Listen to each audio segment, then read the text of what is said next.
There'll always be the plywood imperialists. Go to CNN.com/Fareed for a link to my Washington Post column this week. And let's get started.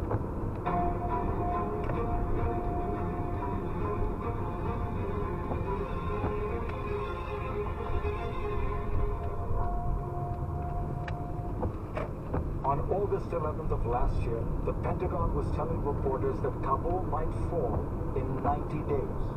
4 days later, the city fell. The sudden collapse of the Afghan capital, and thus the whole country, stunned the world. A U.S. government report tells us that as the Taliban was taking control of the city on the afternoon of the 15th, helicopters prepared to carry President Ashraf Ghani's wife and senior staff to safety. But fearing Ghani would be executed if he didn't depart with them, officials convinced the president to get on a helicopter too. They had no idea where they were going, but ended up making an unauthorized landing in Uzbekistan, where security agents met them with weapons drawn and asked them to leave. The next day, they took a charter flight to the United Arab Emirates. Rumors have swirled about Ghani and his escape. Today, we will get answers in an exclusive interview. Ghani spoke to me from the UAE. I was in New York. President Ghani, pleasure to have you on the show. Thank you for having me. People around the world are wondering why you decided to leave.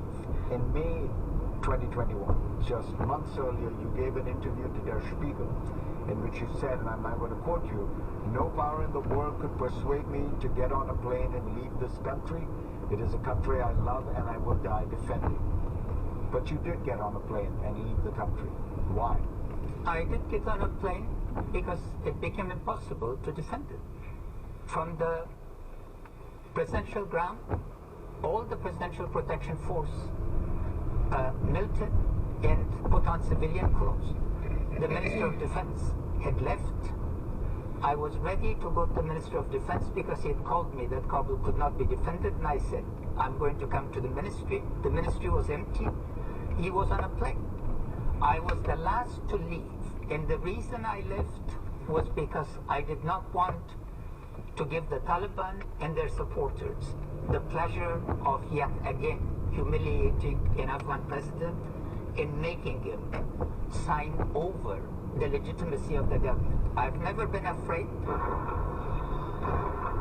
You've seen repeatedly rockets have come, landed around me, and I have not moved.